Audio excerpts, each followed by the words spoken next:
13.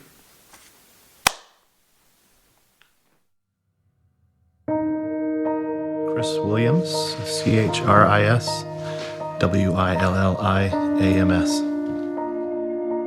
On February 9th, 2007, my family was hit by a drunk teenage driver, and killed in that accident was my wife, Michelle, who was expecting our 5th child, and then my second oldest son, Benjamin, and my only daughter, Anna.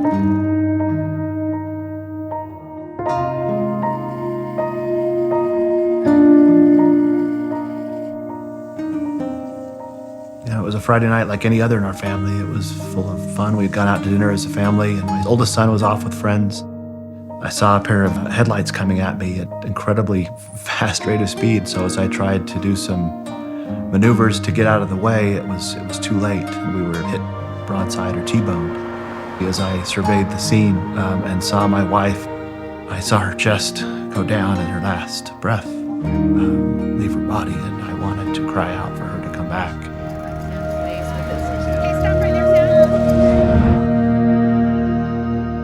The next sound I heard was of me wailing and grieving the fact that they were gone. It was as near to an out-of-body experience as I could have, listening and realizing that I was the one making that sound. I've never felt so vulnerable in my life. I've never felt so crushed, spiritually, emotionally, and physically. If you have a teenager out past midnight, you don't like to receive a call. I got up and took the phone, and on the other end of the line, a man identified himself as being from the Salt Lake City Police Department. Told us that he had our son Cameron, told us that Cameron was intoxicated, that he'd been in an accident, but he was okay. And he told us as a result of the accident that 3 people had been killed.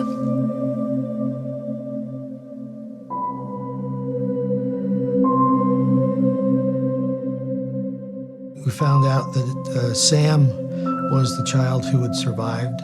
So we went up to the University Hospital where Chris's family were there. Even at that moment, we're all blubbering and crying, and Chris is laying on the gurney in a neck brace. And one of the first things he asks is, how is the young man who was driving the other car? For the first few months after the accident, I think it was just the initial shock that such a huge part of my life was now gone. And that's a very difficult thing to go through, to kneel down and desire to speak to my Father in heaven when I'm so lonely or when I'm so anguished. It's an interesting conversation to have. He doesn't immediately try and make it better. He listens to me first. And I thought that was very helpful.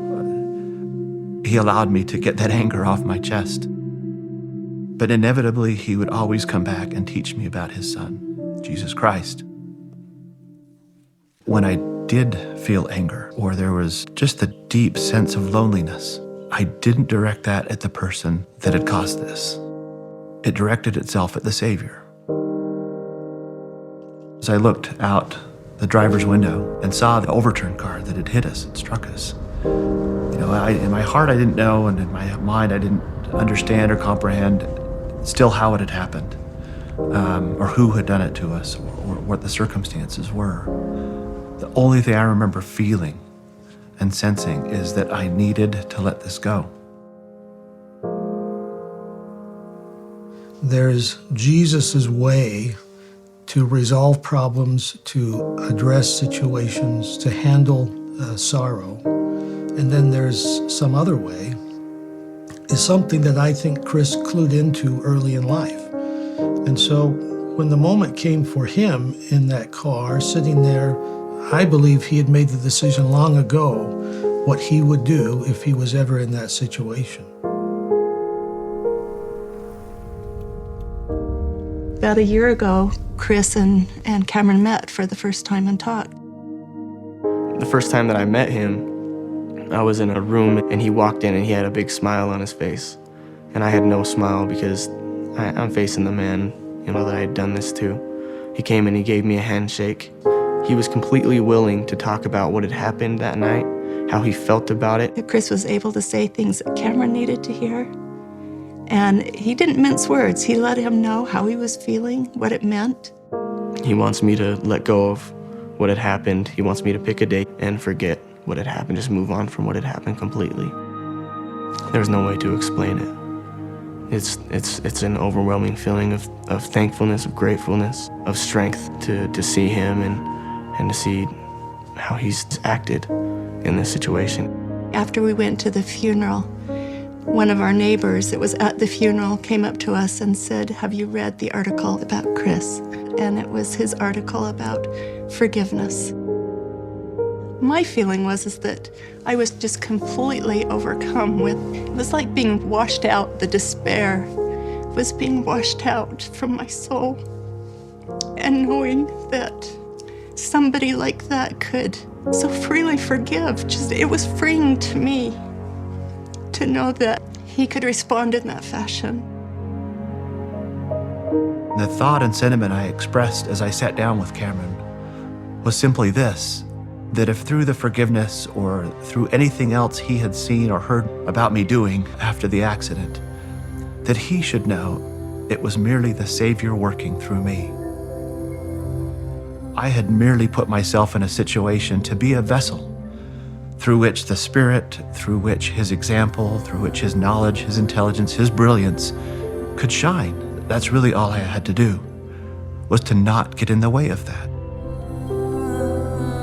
I wanted him to understand that I really didn't have much to do with any of the goodness that has come out of that. It's become more significant to me, the fact that he had forgiven me.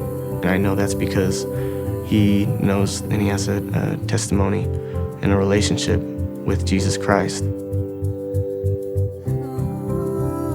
I'm grateful that God allows tragedies and trials to occur in our lives.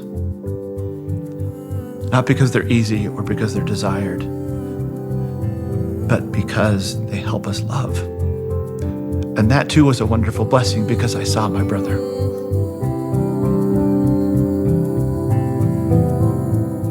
Coming to know a man of sorrow and one who is acquainted with grief, as I've now come to understand it, is really why I was sent here.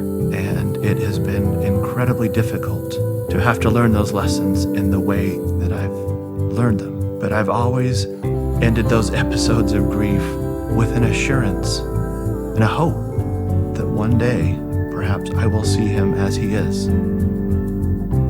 One day, hopefully, I will be like him. And one day, I will be with my wife again, as well as the rest of my family. And that's what keeps me moving forward.